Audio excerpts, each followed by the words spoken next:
Hey, welcome everybody to the Resilient Living Podcast. I'm here with my co-host and friend, Jared Wilson. Hey. All right. Today we're going to be talking about being a quitter, and that's a good thing, right?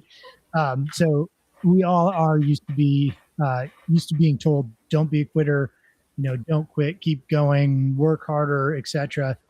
And I think just about everybody who's a homesteader really is going to have a good work ethic. But there's times when you need to be a quitter. And so we're going to walk people through some of like how to think through that, how to do that, how to quit when you should, or how to keep going when you should as well. And we're going to kind of introduce a test. We're going to call it the quitter's test, and it helps you work through some of that. Right. How are you doing today, Jared? Doing pretty good. Can't complain. Had a Yep. nice day in the shop. Better than your day, I think.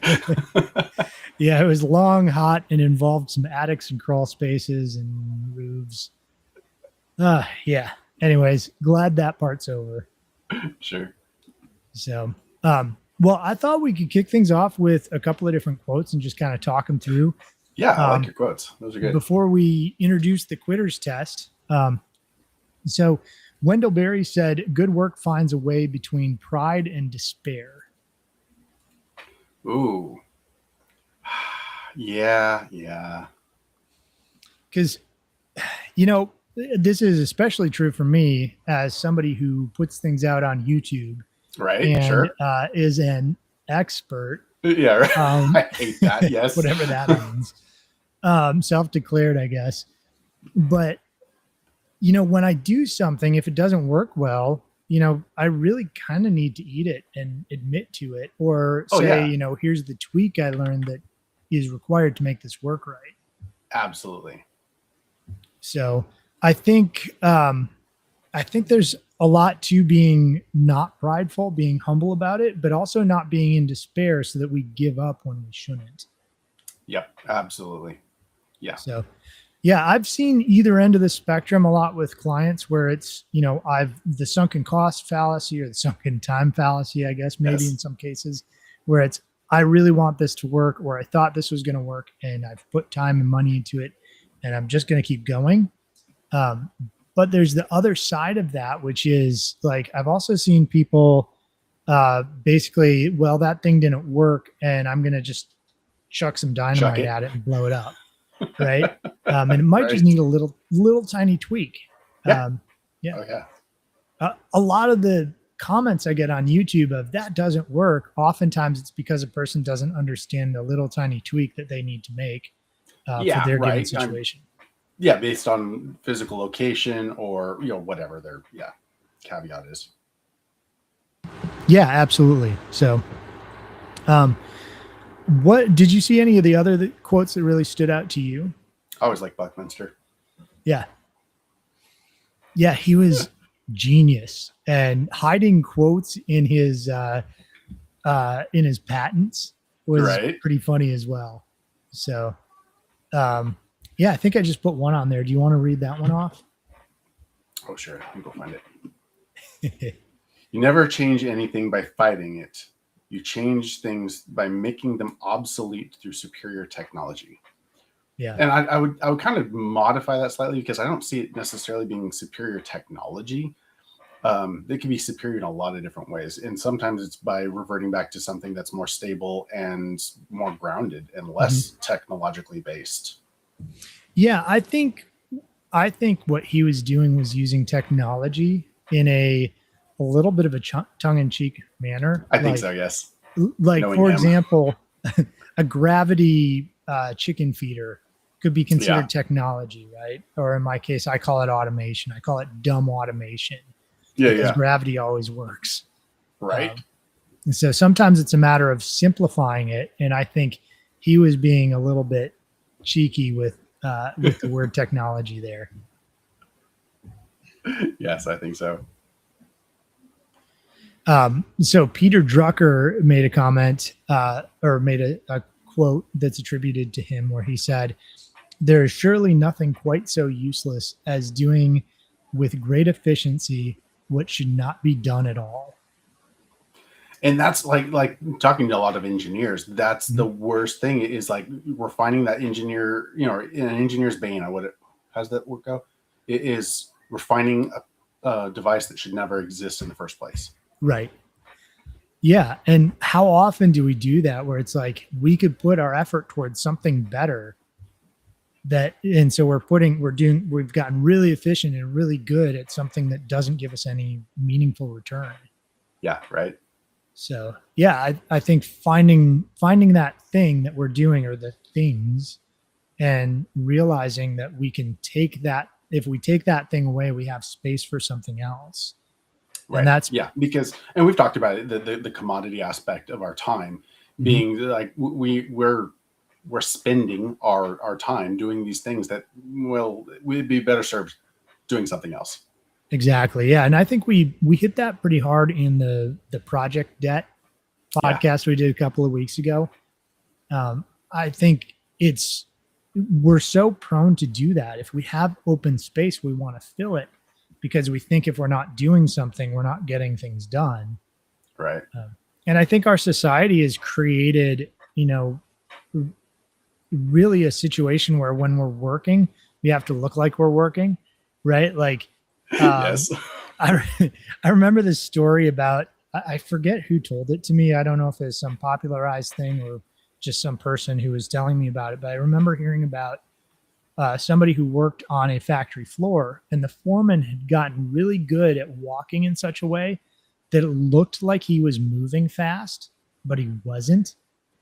Like he had figured out how to move his feet and shuffle in such a way that it appeared that he was putting a lot of effort into getting from place to place, but he was like dragging it out. And I think we tend to do that kind of inadvertently because we have this, built-in thing where we go, well, if we've got extra time, we need to find something to fill it with. Otherwise, we're not productive. Right. I'm not going to say from personal experience, but I know that if you walk around a hospital with a clipboard, with a sense of determination, you can spend hours just walking around. Yeah. Not that I ever did that. I'm sure you didn't. Yeah, it really anywhere, like a lot of the people who are like even thieves or criminals or whatever, the way they get to where they need to be is just by acting like they're supposed to be there, by looking confident. And people, I don't think I've done it criminally in any case, not that I intended to, but there's been times where it's like, I need to do something and I'll just pretend like I'm supposed to be there and nobody ever questions it. Right. Unless so we definitely do fill our with that same, I guess that's part of our own brain is that determination. Like I must go and I must do with that same determination. Yeah. Yep. Absolutely. Well, here is another quote that I really liked from E.F. Schumacher. He said, any intelligent fool can make things bigger, more complex, and more violent. I was going to make a Marine joke. Guess that is the joke. That is the joke. You don't even need to talk about crayons. Don't need to elaborate. Marines. Yeah, I can't speak. I'm nothing military, post-military, so I have no dog in this fight. But you can say whatever you'd like. Air Force. I'm sure if Marine was on, they'd have plenty of things to say back to you as an Air Force, right? The Chair Force, yes. Yeah. So yeah, I think it's interesting because like he states, any fool can make something bigger, more complex.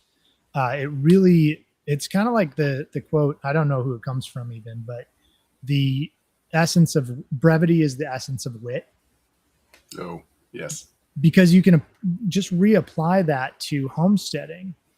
If you can strip away all the things that don't matter, if you can really focus on the things that matter and dial them in such a way that you can do them quickly, you can do them in an emergency, you can keep things from dying.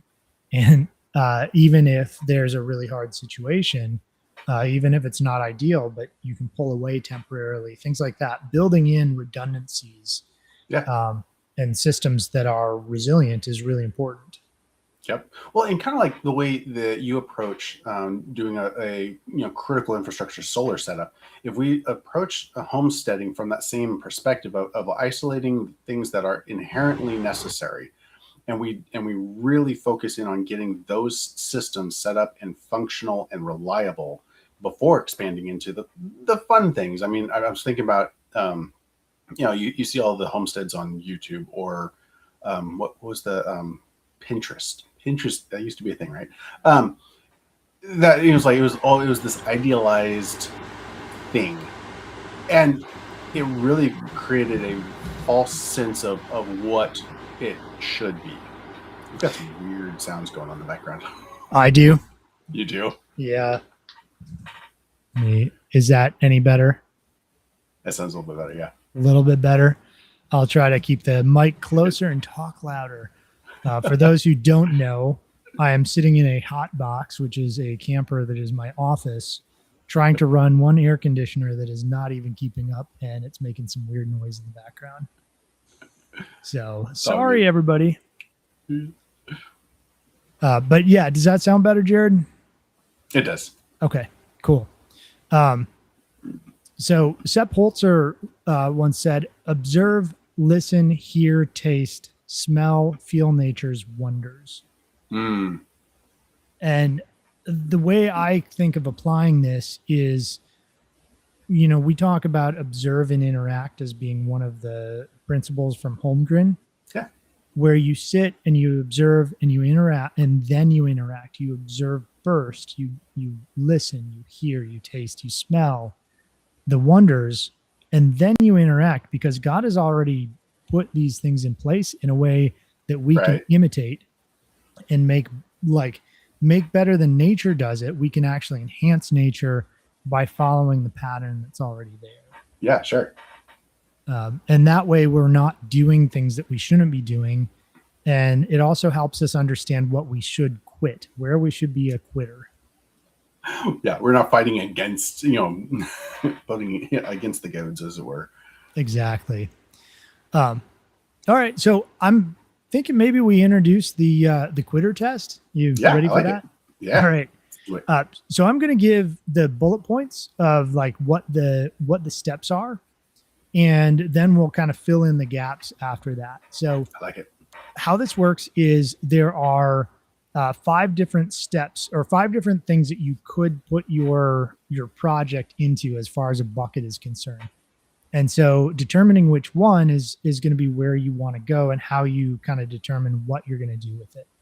Yeah. So those 5 buckets are keep, tweak, help, pause, or quit. Nice. All right. So I like it. If you've got a system, a project, or whatever you're working on or that you have where you're like, something's not going quite right, you're going to step back and see if it fits into one of these 5 buckets. And so Jared and I are going to kind of talk through each of these, and we'll just start with keep and we'll go from there. Nice. Okay. So keep, there's the meaning here is maybe it's hard, but it's still the right thing to do. Okay. Right. The goal. So in all of these, you need to understand what your goals are. And we've talked about this a lot of times. Goal setting for your homestead.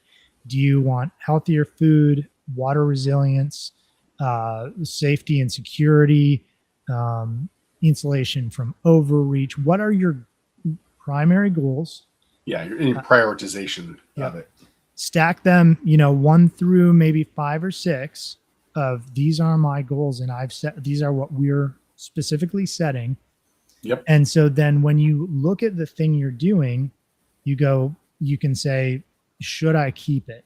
Should it stay in the keep bucket? So does the goal does it make sense? Does this thing make sense with my goals? Is it the best way to get to my goals? Sure. So like with your place, a priority for you was eating healthy. So you prioritized planting your garden and having your own meat animals, right? Yes. So even though maybe that was difficult because of the specific soil that you had to overcome, and building the infrastructure to support, chickens, and, yes, it was difficult, but worthwhile endeavor. Yeah. Yeah. And it's been years coming, right? It's been little bits at a time, adding more food systems and more little systems so that I don't overwhelm myself or my family as we Right. step towards those goals. Sure. And I'm not going to hit all those goals on day one or even in year one or really probably ever. I mean, I'm always going to be shooting at something that's still out there to some extent. Yeah, it's approaching. Exactly. Yep. So if you think it should be in the keep bucket, the quick signs to understanding whether or not it should be in that keep bucket are that it still makes sense with your goals, Right.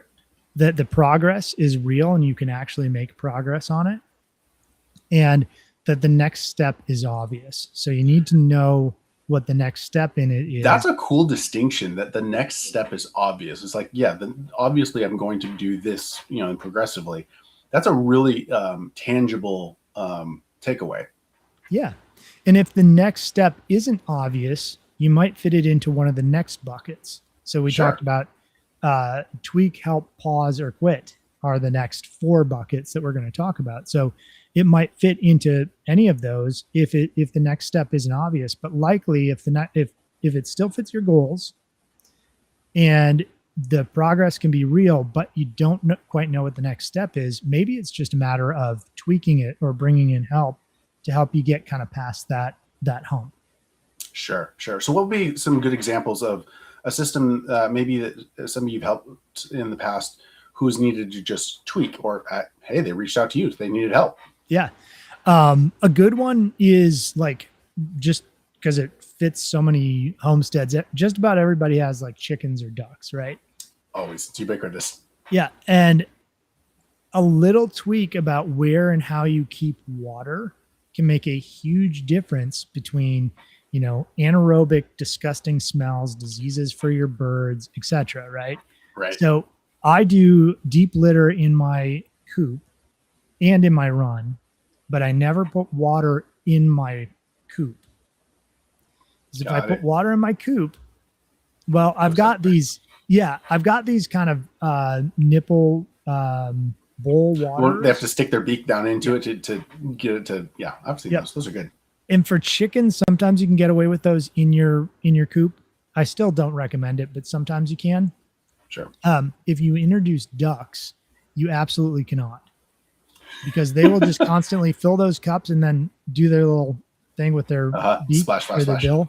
Yeah, and splash it everywhere. And you'll have a rotten floor or, just smells and constant clean out. So another thing is to make sure that your carbon source has a lot of end grain, a lot of place for the carbon and nitrogen to bond.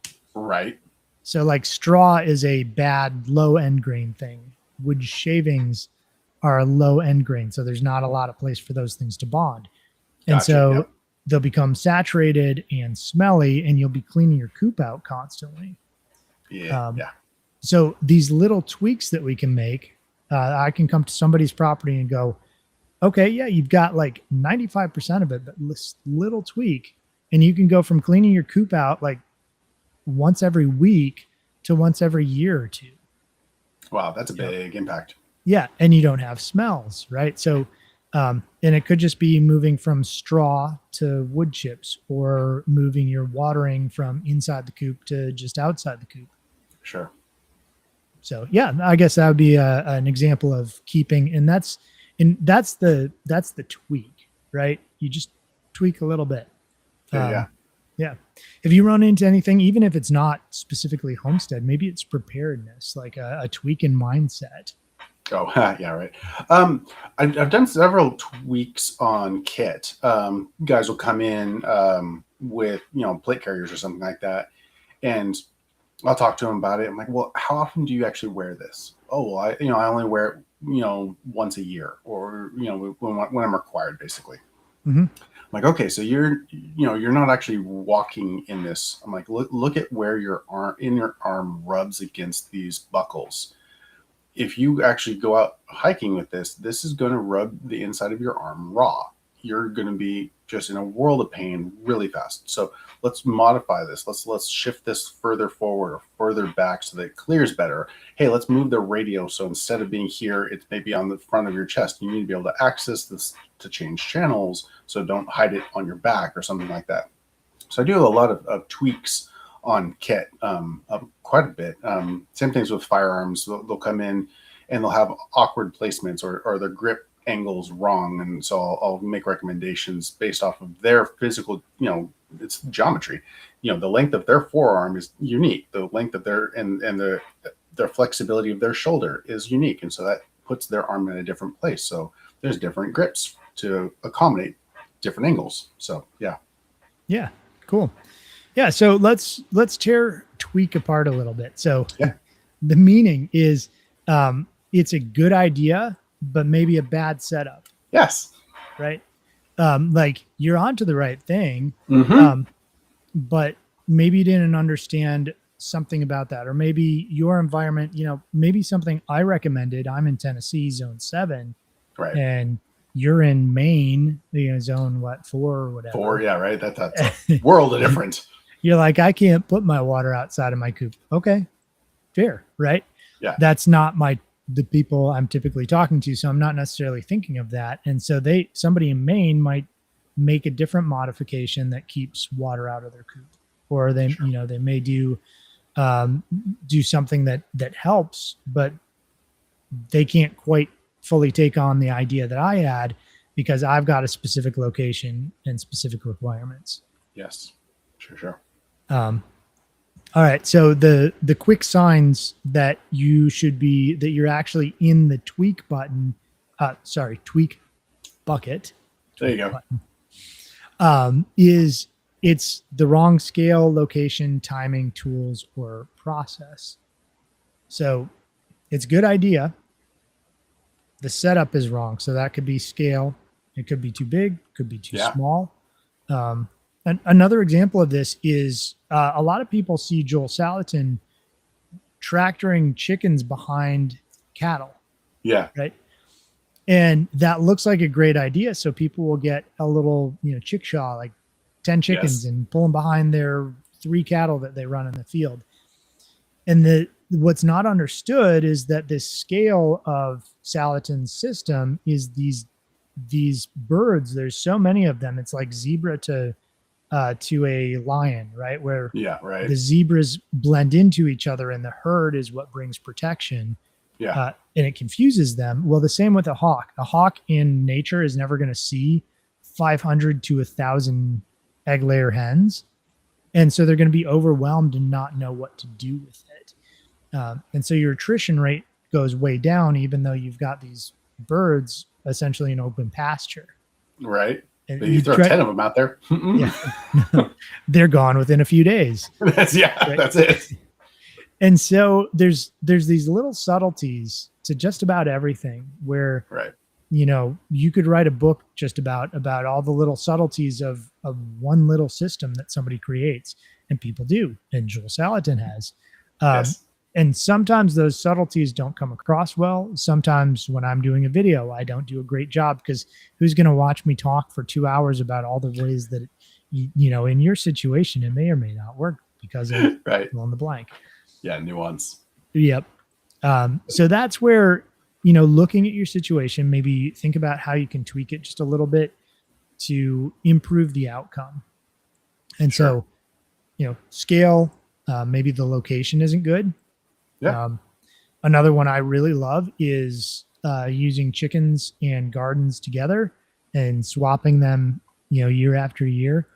Right. But the location has to be right. I can't do it on my property because there's too much slope. Sure. And so if I have chickens kicking up in my garden for next year, everything's going to end up downhill. Yeah. So I have to accommodate for that in some way. In my case, I could do stone lines where I want to do a garden and kind of let that accumulate over time. That's one possible option, or I could just do it a little bit differently than I would otherwise do it if I had flat space. So, all right. Next bucket that people could put their project or their system into is the help bucket. I like this one. This is where I fall a lot of the time. Yeah, I think we all do, and we don't want to admit it, right? Yeah, pride sucks. Yes, you're correct. Yeah. Or we're like, well, we can fix it, and I don't want to hire somebody or whatever. Is right. Which I understand. Yeah. I totally get that. I don't want to hire people to do things as well. So yeah, do you want to step us through what help might look like, or what the situation might be where you should put your system or project in the help bucket? Sure. And like I said, I'm right in the middle of it. It's anytime where I'm like, hey, I want to do this, but I have no idea where to start. I am literally just guessing at this. I know that this is a possibility, or, that I've seen other people do something kind of like, and I don't even know where to start. So then I go, hey, Ryan, and you come to the rescue. Well, and I have plenty of things like that where I need to ask you or somebody else. And in fact, I've got we call it the Permi Bros Network. It's all the guys who do work like I do, who are consultants in one way or another in the Tennessee area. We've basically determined that there's more than enough work, so we should really be cooperative in helping each other do better. Right. I've even given the guys like my questionnaire and things like that to help them provide a better service for their clients. Nice. So we work together, and there's, every week or so, somebody pops on and says, hey, I've got this thing I've never run into before. What do you guys do about it? Nice. Right? That's awesome. Yeah. And so we've got a group of skilled, knowledgeable people who are coming in essentially as the experts, but we can't be an expert. I can't be an expert in everything. Right. We can be a master of a few but an overall jack of all trades. Right. But there's going to be gaps in knowledge. And so having people, whether paid or just friends who you've got in your network, who you can ask these questions to, really helps you get on the right foot. Yes, right. Well, I did very similarly as a biomedical engineer. Is I had all these guys that I had for specific types of resources. Like, hey, that's my steam sterilizer guy, or hey, that's my, network interface guy. That's my diagnostic imaging guy, and we'd bounce off of each other because you're right. We can't be expected to, and this is where our pride has to take a back seat to our being, because there's no room for pride in this. It's okay to not know, and it's okay to ask for help. Nobody's going to think lesser of you just because you asked for help, because next time they're going to be the one that needs help, and they're going to come to you, and that's awesome. And you're putting yourself in a better position because you have allowed yourself to be vulnerable in that moment, and they're then more comfortable with coming to you. Exactly. Yeah. No, I think that's really meaningful. When we can be humble in our, in our connections, in our peer group, like, it opens the door for others to be vulnerable and humble as well. Right. And it stops that pride cycle, and that the pride comes before the fall, right? It does. And so, yeah, I mean, when we get prideful and we're like, well, I know all this, and I don't want anybody to think I don't. To know yeah, exactly. I don't want them to know the truth. Yeah. Vic, I love you, bro. I love this idea. Walk around with 5 different color Sharpies, color coded for each one of the 5, quitter tests, like FEMA does at natural disasters for triage. That's brilliant. So you can put cards on things like I don't know what I'm doing with this. I think I'm okay with this. I need to scale that one back. Yeah. Brilliant. No, that's great, because that's excellent, because even like just listing out all your projects and systems on a piece of paper, and then you look at all of them it doesn't even need to be in any specific order. You just have a list of all the things as you walk around your property and write out, I've got chickens, and here's something that isn't working. Or I've got, cattle and they have a lot of flies or whatever your systems are, Yep. then you can go through with your highlighter and go, this one's great. This Yep. one needs, I need to keep this. That's doing great. I need to tweak this. I need help on this. No, that's an excellent idea. Nice suggestion, Vic. Like that. Mizan, hi, how you doing? We've got a few people in the chat just talking, so I appreciate that. Heck yeah. Okay, so with help, we're doing quick signs for each of the quitter test items. So under help, the quick signs that it goes in this bucket are going to be repeated failure. So you keep trying and maybe even tweaking and not getting success out of it. Sure. You might need help. That's a frustrating one. That is. The next move is expensive. So you've tried all these things and it looks like the next thing you need to do is expensive, and that can be time or money. It's going to be expensive, right? It doesn't always mean money, but it's going to cost you something to take the next step you need to, and you want to sanity check it. You might need help. Yeah. There's thinking of land, water, layout, fencing, any of these places where it's kind of a big deal and there's large consequences to taking the next step and you're a little bit unsure. Help is where the bucket that project or system should go in. Sure. Yeah. Anytime where I'm trying to think of infrastructure issues, I really want somebody else to bounce that one off of, because it's fairly permanent. Like if I'm running water, electrical, building a building, doing anything that's like that, I'm gonna have to work around that or eat a lot of cost in tearing it down and rebuilding it somewhere else. Right. Infrastructure is one of those, like, I really want help. Yep. Yeah, absolutely. And it also goes back to who said it? It was Sepp Holzer talking about observe, listen, hear, taste, smell, feel nature's wonders. Take the time to think through those. And, when I do my questionnaire for clientele or for new potential clients, it asks basically for you to tell me about your observations. Nice. It kind of forces people to think about what are their goals, what are their observations. And sometimes they don't have a lot. Maybe they haven't been on property all that long. But it makes them think about what are my observations and what should I be looking at? What should I be watching? And which is a great place to in your, to be in your mind, is to stop and go, oh, what should I think about? What should I be thinking about? Yeah. Yeah. I mean, if you're walking across your property after a hard rain and you step in like ankle deep somewhere and you're like, that didn't look like it was, a bowl or negative grade at my Been house. there, done that. Yeah. Like it kind of takes you by surprise. And so like, if you're aware, you'll stop and go, why is that water there? Right. How, can I use this to my benefit? Does it need to be shut off somewhere? Like does something need to be done about it? Is it a good thing? Is it a bad thing? How do I make it a good thing? How does the problem become the solution? All of those things need to be asked when you see stuff. Right. Yeah, it might be, or it might be, it's next to the house and you're like, oh, that's why my, basement wall is basement's starting flooded. to move. I'm getting water it's all bulged in. Yeah. Hydraulic pressure is a real thing. It really is.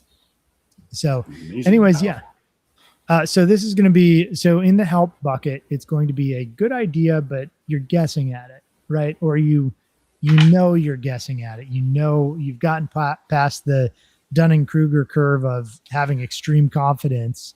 Right. I got this. You've made it to the valley of despair.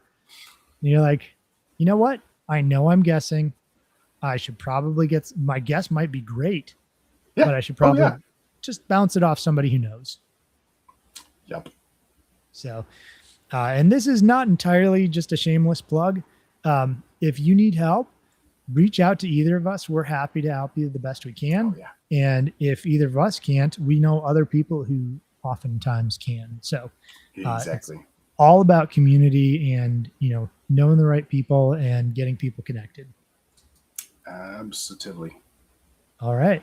So the next bucket in our 5 buckets here is pause. I like this one. What do you like when you think of pause? Like, what does that kind of say to you? How do you interpret that? I'm always in a rush. I have this huge, massive, perfected end goal in mind, and I want it all now. And most of the time, that's unrealistic and probably detrimental and definitely expensive. And oftentimes, I really just need to put things on a back burner because I'm already maxed out. I think I worked 16 hours yesterday, on my day off, and so I'm already well beyond capacity. So I oftentimes just need to just pause. Yeah. We're not going to deal with that right now. We'll come back to that. Is not the time for that. Yeah. One of the things I've noticed is that as I get into a project, a lot of times you'll hit that point where you're like, oh, I should have done the other thing first. I hate that. Right? Yes. And sometimes pause is the right thing. And we'll get to quit because sometimes quit's the right thing, right? Yep.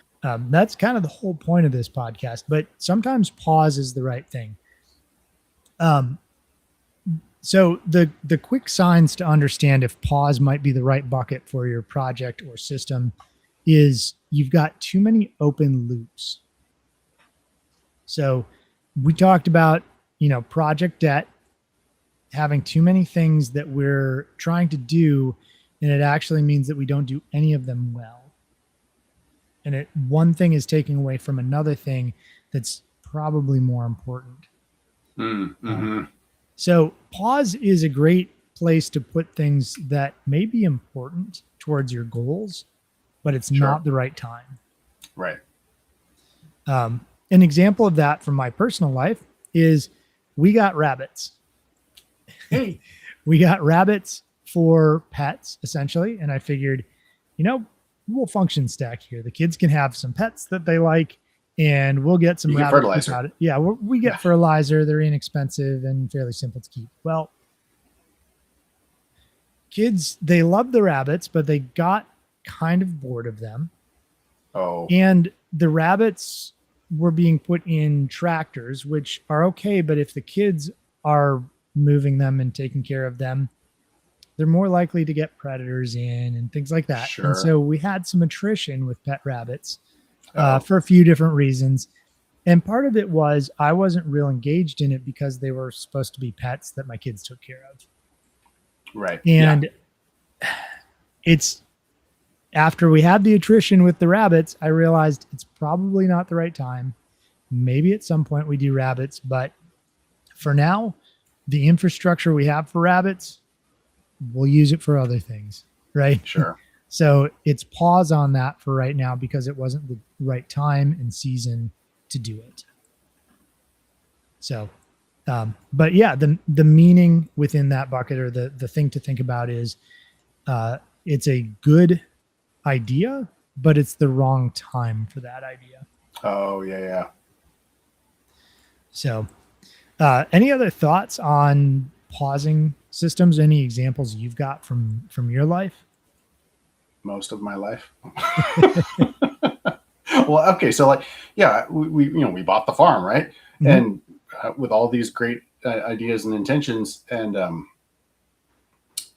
once we started building the business, we realized very quickly that we would definitely not have the time nor the resources to build out all of the infrastructure for the critters, for the garden, for a lot of the stuff. So it's taken time. I mean, we've been here for 2 years.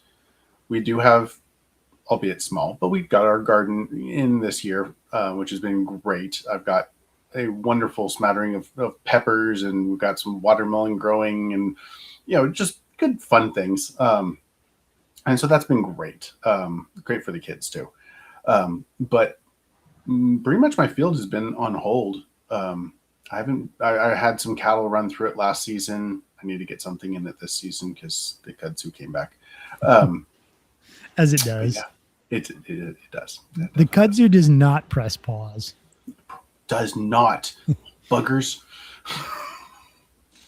Yeah, I think, you know, I don't know if you necessarily see this, but I think you're somebody who presses pause pretty readily.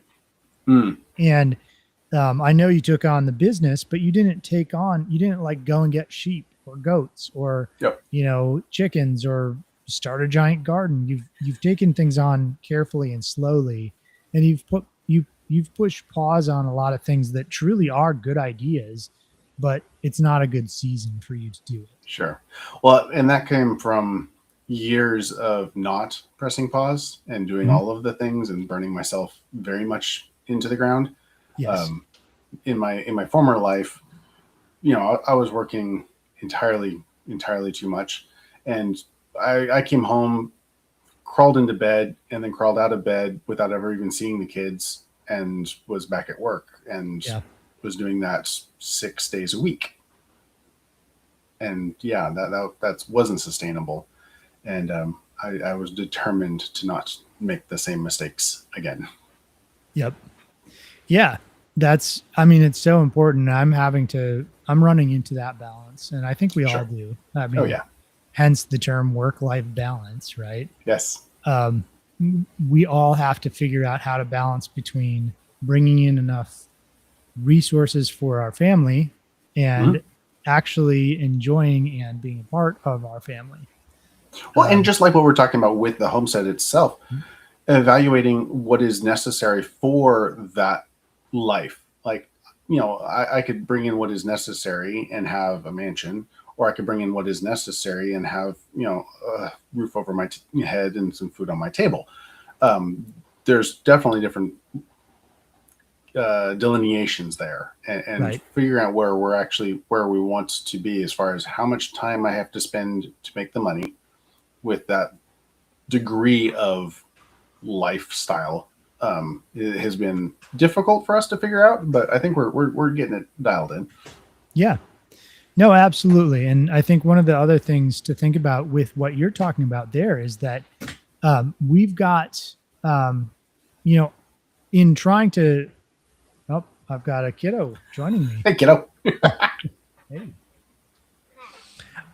In trying to make that balance, you know, I could work a ton more hours and get all the, you know, the good food that is part of our goal by buying it all at, I don't know, Whole Foods, and there's problems there. But imagine Whole Foods had just really good food all the time, as good as I could get from my garden. And so I just worked a lot. Well, that food costs wildly more than it would cost me to produce it.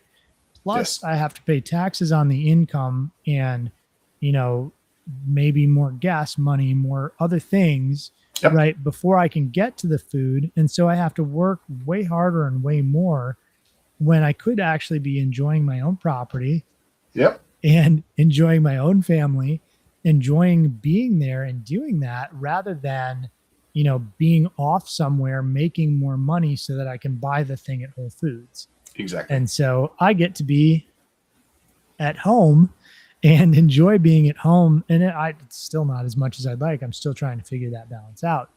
But I get to be here more and reduce stress, reduce taxes, reduce all these things by balancing it properly. But at some point I could balance that so far that now I'm not bringing in enough money to pay my mortgage.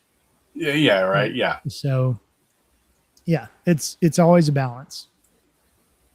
Ooh, I like Vic's question here. So pause in this context means it's based on the desire or priority, not necessarily based upon waiting on a prerequisite or dependency. Yes, that can definitely be the case. Yeah, it can be. And that's, again, it comes back to what are your priorities. And if you are working on something and you've got too many things open and you can't get to your priority because, you know, things are holding you back.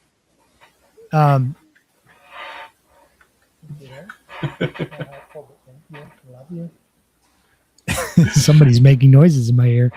If it runs you in a loop, or you've just got too many things that are constantly looping, you have to cut something else out to kind of get beyond, hit that, what do they call it? When you're going into space, you got to terminal Escape velocity or oh escape yeah velocity. Yeah, you got to yeah be able to hit the escape velocity, and to do that, you may need to reduce weight. And so, hitting the pause button on something and figuring out what that thing is important sometimes. Sure. We got a comment from TikTok. Oh, Mike. Hey, what's up, Bennett? He's got a bag of cucumbers, squash, and zucchini for me. Yay. Sweet. Nice. It's that time of year where you got to keep your windows closed so people don't throw squash in at church. Right. All right. So we've made it to that point. So when do we get to quit? Yeah. Be a quitter. All right. So the quick signs in should you be a quitter here are going to be, would you start it today? That's the first question. Yeah. Okay. So now knowing what you know and having done what you've done, thinking through this project or system on your property or that you're doing, would you start it today if you hadn't already? Dang. That's telling. Yeah. An example of this is totally disconnected from homesteading is I was talking with a friend who needed to pay to repair a boat, and the dollar amount was known, and the boat was, like is worth a certain amount of dollars. Wasn't necessarily a ton more than the repair, but it was a little bit more, right? And the question was, if you could buy a working boat for the price you're going to pay to get your boat working, yes, would you buy it? Oh. And the answer was a pretty resounding yes. So it was, okay, well then fix it. But if the answer was a no, I don't really care that much about it, but I don't want something not working on my property or something like that. Well, then the answer would be, well, don't repair it. Just sell it for whatever you can get for it. Right? Sure. And so when we're evaluating, should you be a quitter? Would you start it today? Would you buy it today? Would you invest in it today, knowing what you now know? So another quick sign for, yeah, you should be a quitter is it chore debt? Right. Yeah. Because so much of the things that we take on become very resource intensive, and then we take on that debt. Right. And it doesn't pay you back. I mean, the definition of debt is that it's you get less in return than you're putting in. Yeah, it's not an investment. We don't consider it an investment. It's continued input that does not increase the output. Yep. Yeah. I mean, if your input eventually creates something that is sustainable, that has an output that will overtake your initial input, that makes sense. But if it's just debt and you're just putting time into it, like, unless you really just love it, well, then it's not really a chore. So it's just kind of something you do because you love. Sure.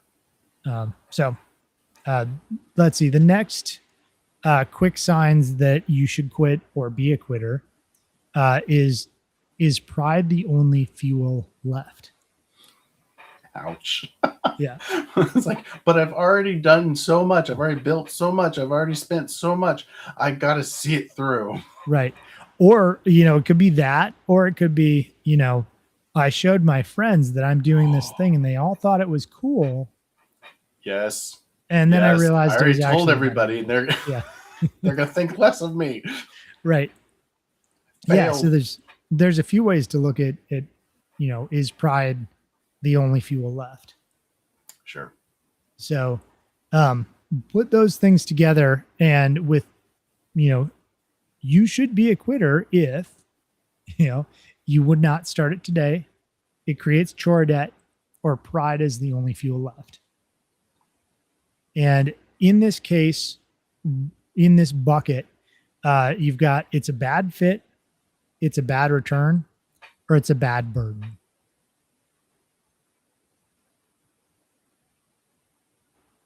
So I'm going to throw a quote out there from David Holmgren because I like just throwing quotes out there and making people think. Yeah. David Holmgren, who we've talked about pretty extensively because we've gone over a lot of the permaculture principles that he put out, said, small and slow systems are easier to maintain than big ones. Mm-hmm. Yep. And we see the same, small and incremental growth. I'm thinking about like Elliot Scott, when we had him on talking about physical fitness. It is way better for you to, consistently, even if it's not often, but consistently do, workout.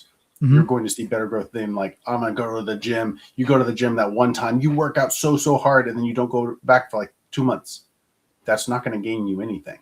No, it's those small, incremental, consistent, growths that actually yield considerable returns. Yeah, I mean, it's the phenomenon of going to the gym on January 1st, yes, working out or 2nd or whatever, right, working out way too hard, getting really sore, and going, I'm not doing it again. Right. I could barely get out of bed for 2 weeks. That was stupid. Why'd I do that? It's like, well, pace yourself, right? Slow, easy, something you can maintain, something that makes sense. It's not as exciting. No, it's not. But we're not talking about the cool, super sexy, Instagram reel kind of things. No, we're talking the boring, stupid, reliable, consistent things. Do those. Yeah. Well, and even speaking of Instagram, you've got some experience now with this. The monotonous, boring, behind the scenes work that you don't get paid for, that really doesn't look like it's tangible in any way. Eventually that work starts to build, and there's some amount of payoff in it as well. Sure. Or there can be. Yeah. Because you never know what's going to catch and when it's going to work, and then it just explodes. Right. Yeah. And I mean, for you and I, we both need some amount of online presence to get people to notice that we're doing something that might be valuable to them. Yeah. Yeah. And it feels, I mean, especially to you and I, who neither of us particularly care to be in front of people or jabbering or whatever else. Nope. And we have to kind of force ourselves to do it. It feels in some ways almost disingenuous to constantly be putting content out there. Hopefully we're putting out good content that's useful for people, but it feels weird, but the consistency eventually pays off in people noticing and being aware of good products, good services from people who actually want to help them.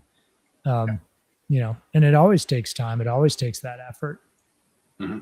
That's what, so when Adam's, little clip took off, the comment section has been really cool, because I've seen a lot of people in there who really resonate with Adam's approach to beekeeping, and are really thankful that, there's somebody else who thinks the way I think.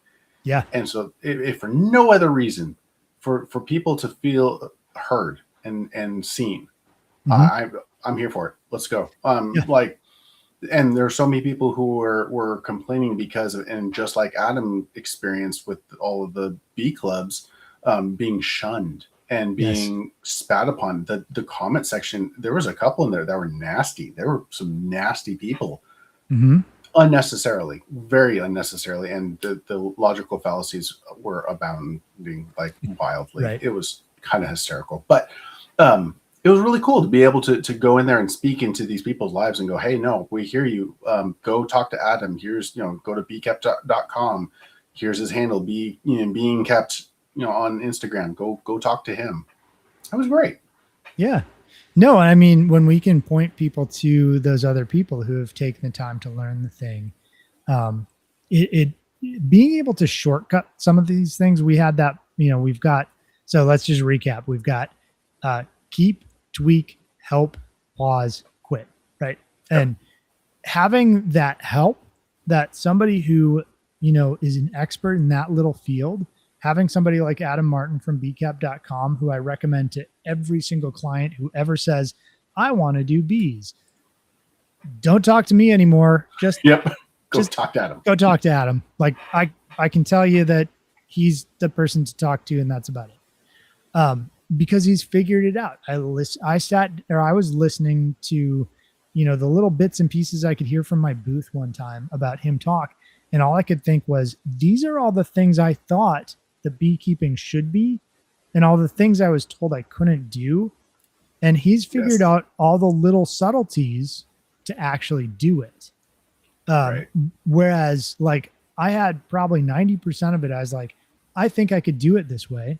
I was told, no, you can't, by all the experts. And everything I tried to look up said, no, you can't do that. And you're just You're at the help phase right there. Yeah, exactly. I needed the help.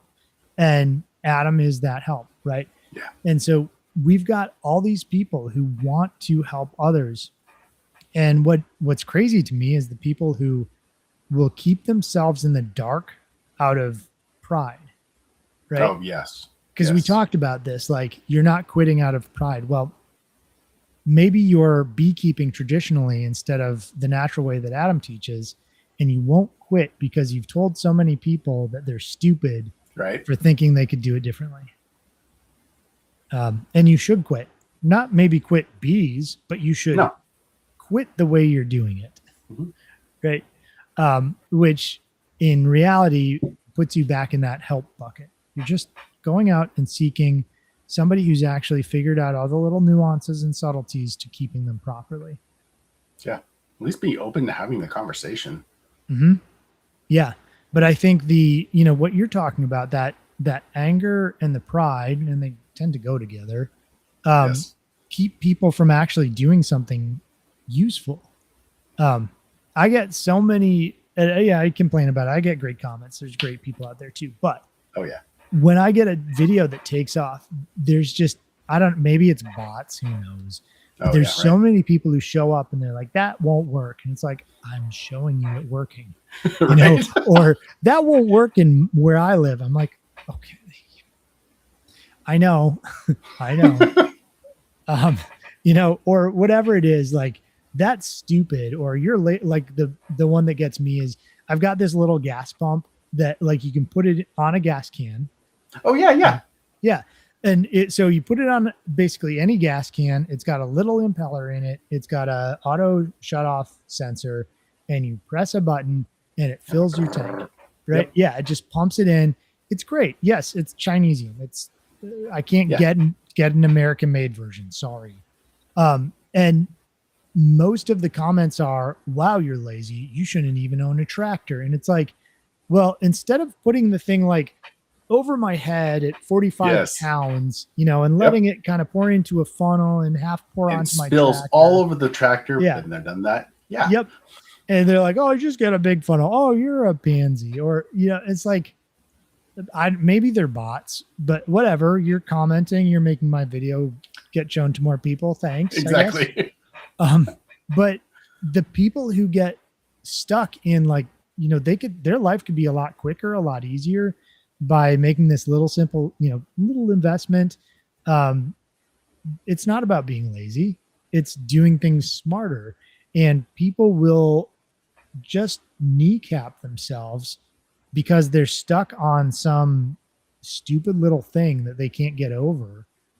Whether it's, not being lazy, not giving up, not being a quitter when you should be a quitter. I was a quitter. I quit lifting gas cans over my head to pour into my tractor. Right? It was a good quitting. I enjoy it. It's much nicer just being able to press a button and watch it fill. Sure is. I'm happy to quit. And if somebody knows an American company that makes one of those pumps or something like it, let me know. I'm happy to. It doesn't cost, $100. Yeah. I mean, even if it costs $100, but it's made better. That's true. Great. I'm fine with that. There's some of those that'll plug into, like your battery, DeWalt battery or something. DeWalt, yeah, right. Yeah. Those are pretty cool too. So anyways, rant over, but be a quitter when you should be, and stop working harder, work smarter when you can. Right. comment on TikTok. As an undiagnosed ADHD adult, my attention span affects my consistency. Dude, I feel that one. Oh my goodness. Oh goodness. So what I have in regards to that, what I have had to wrap my head around is I always tried to try to find motivation, and that's not the right approach. Motivation is flippant. Motivation comes and goes. It came down to, well, for me, sheer determination, but discipline. Really, truly, it was just discipline. Like, no, I'm going to, because I had determined that this is the best course of action for me, and this is what is necessary to accomplish that. Therefore, this is what must be done to do that. And just falling back on that can, just rely. It's like, no, I'm just falling back to this. I know this is the direction I'm supposed to be going. This is the direction I'm going to go. Yep. I love this comment. It's totally off track, but this ouch cheap Joe Rogan style knockoff podcast. I wish a tiny fraction of Joe Rogan's audience would watch us. You're dissing Joe Rogan by saying that. Yeah, I mean, we're talking together, I guess, on a right. podcast. So sure, it's a cheap knockoff. Yeah, all for it. And yes, I am a guitarist. Yeah, you may have noticed. No, you just like the look of them. I do. It's just the aesthetic. I don't know a lick about it. Yep. No. Yeah. Anyways, I know nothing about guitars. That's why there's no guitars behind me. I know they make nice, because you know that. You sure? No, I know no guitars make nice sounds, and there's something like, I don't know, frets or something on the neck and strings. That's about it. You're good. You're 90% there, right? That's right. Not quite. Yeah. Anything else you wanted to hit, or anything that like kind of stood out to you in the show notes that I put together on this one? I was just trying to think about any instances where quitting was the correct thing for me. I mean, I quit going to the gym. No, no, not that. Quit. Actually, okay. So let's take it from the other side. Quit eating badly, or I'm trying to, and that's been awesome. I feel a lot better. Inflammation's down, which has been great, especially with my spine. That's actually been really helpful. So yeah, quit eating what we call food. Definitely, everyone needs to quit food.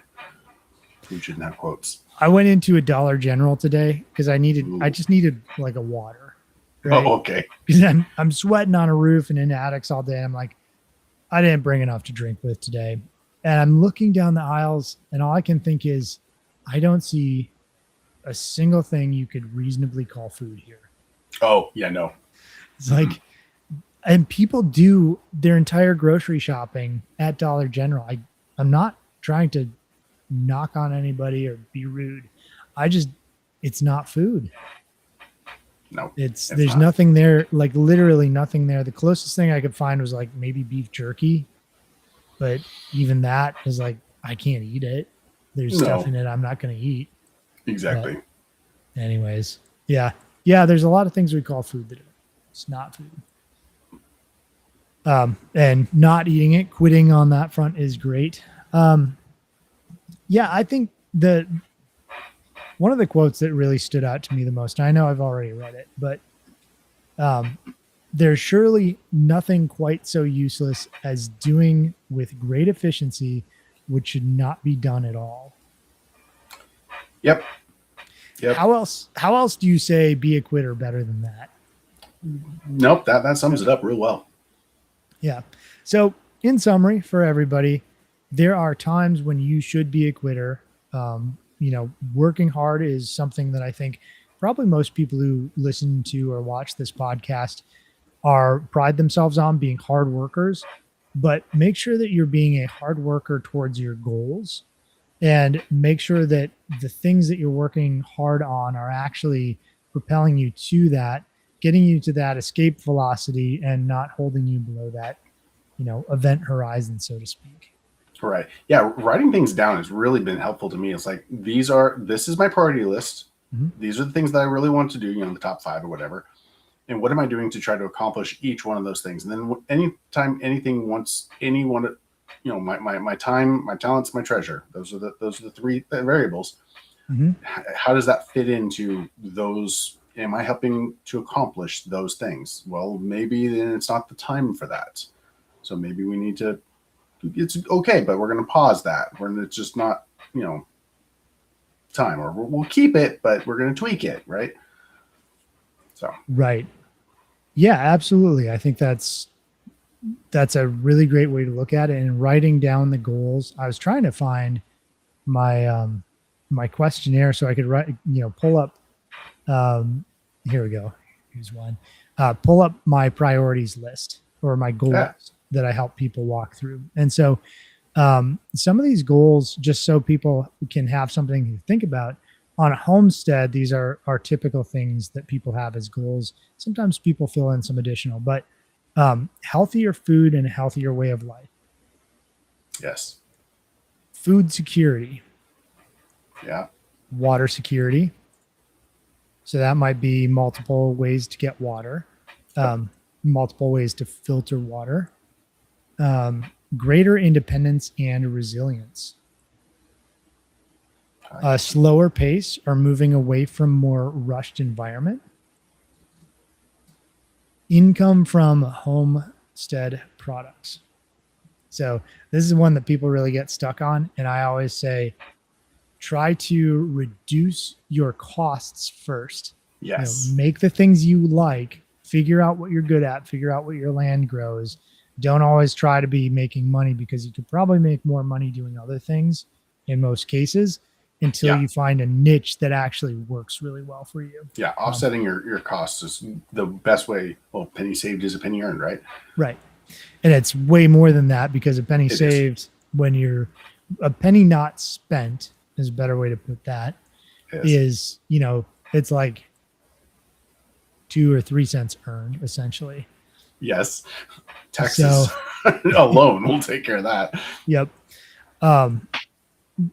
Let's see. So another goal that people might be looking at is physical security. Connecting with nature. Yeah. Learning traditional skills. Or having a property that can be passed on for generations. Ooh, so that's good. Yeah. And so obviously there's other goals you can have, but those are the ones that I've found time and time again to be what people are looking for and actually aiming after. So if you take that list of, what is that, like 8 or 9 items, you can probably tweak it just a little bit and figure out what your goals are, put your top 5 in order, 1 through 5. And then every time you think about taking on a new task or think about what you should be quitting, pausing, let's see, what are others? Keeping, tweaking, helping, pausing, quitting.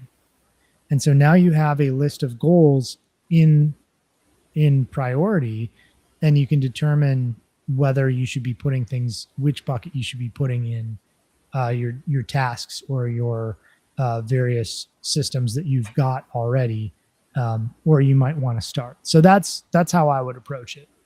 Oh yeah, definitely. Yeah. I mean, gosh, when you're sitting down doing your budgeting, like, where's my money going? Well, is it going to achieve these goals? That's, that's a perfect, application for it. It's like, oh, well, obviously, yes, you need to eat, you need to pay your mortgage. But like beyond that, this, the extra spending is like, well, am I actually trying to achieve my goal, or am I cutting myself off at the knees because now I don't have enough money left over at the end of the month to be able to achieve my goals? Right. Well, I mean, this example is given constantly, or some variant of it, but let's say you're buying coffee from Starbucks every day. Well, you're sitting in line for 10 minutes at the drive-through to get your coffee. It's crap coffee, honestly, that costs, $8 or whatever it is, somewhere in that range. I think the Lego movie was pretty much spot on with their, that'll be $32, sir. Yes. Awesome. Yeah. We're just keep paying for it. Whereas your cup of coffee at home, if you just, you take that 10 minutes that you would otherwise sit in the drive-through, paying $8 to $10 a day. I mean, what's $10 a day over a 250 day working days? That's $2,500. And what could you do? I could easily build a solar electric system that can run a lot of things with $2,500. I could buy a really amazing generator with that amount of money. What could I buy with that money? And the coffee at home is, it's like 50 cents a cup. Yeah. Right. Yeah. I don't even get cheap coffee. I'm still, getting coffee in a Cafe Bustelo, but I'm doing it myself, and it's cheap. Yeah. Yeah. Buy hollow roasted, $20 a pound, which isn't actually that bad. You can have really great coffee for a tiny fraction of the crap coffee you're waiting in line for. Yep. By just shifting your priorities and thinking through things. And now you've got $2,500 to put towards something that is your actual goal, because your goal probably isn't drinking crappy coffee. I would hope not. Yes. Getting fat from highly sugar, crappy coffee is probably not on your goals list. And so if you look at your goals list and you go, this is what I'm doing, that doesn't meet, it doesn't make sense, that should be on your quit list. Anyways, prioritize properly, think through some of those goals that we mentioned, and now you can step through that quitter's test, the keep, tweak, help, pause, or quit list. So anyways, if you guys see this after this show is done, you're interested in finding out more, feel free to leave us a comment, reach out to us, or tell us what we got wrong. Tell us what you've quit, where you're a quitter. I'd love to hear your comments on that. So with that, Jared, what do you do? What do I do? I don't know what I do. I post random things on the internet. So I own Resilient Living. Resilient Living is a small physical building on the side of 111 between Sparta and Spencer in Middle Tennessee. We also do stuff online too. But I am a firearms dealer and gunsmith. I sell general preparedness items, so everything from fire starting, paracord, ponchos, to more camping stuff, water filtration systems, and a whole smattering of books covering all the topics that you have heard on all of our podcasts, and probably some that you haven't yet. We haven't done the comms one yet. So I have a physical store. Come by the store if you're in Middle Tennessee, and Tuesday through Saturday, 10 to 6. And I would love to see you. So what you really do is post Joe Rogan knockoff podcasts on the internet. See, it works. If it works for him. Yeah. Might as well copy it, right? Yeah, I love that. You can follow us on YouTube, Facebook, Instagram, TikTok, all the things. So go follow. Absolutely. All right. So I'm Ryan Steva. I run the homesteadconsultant.com. If you need help setting up your homestead, if you've got some projects that are in that help bucket, that's the kind of thing I do. So I help people out, trying to make more resilient, more efficient, higher production with less effort homesteads. And I also have a whole bunch of content, free stuff that I try to put out to be as maximally helpful to people as possible. So you can check out my YouTube for that. I've also got articles now up on my website you can read through on various topics, and I'll keep putting those up as well. But if you want help, just go to the homesteadconsultant.com. If you want to watch free stuff and not pay me, go to the Homestead Consultant on youtube.com. And there's a ton of past videos and things, evergreen content that you can go through and learn about permaculture and other interesting things. Heck yeah. Oh, I mentioned podcast. So yes. we do strip the audio from this and post it up on Spotify. Apple still hates me. Tried again today. Nah, no bueno. We'll get there eventually. Same thing with Amazon because Jeff Bezos. Anyway, so you can go to Spotify. I'll have the link to our Spotify page in the notes in the description. So Vic, you are awesome, sir. Thank you. Yeah, thank you for always being here.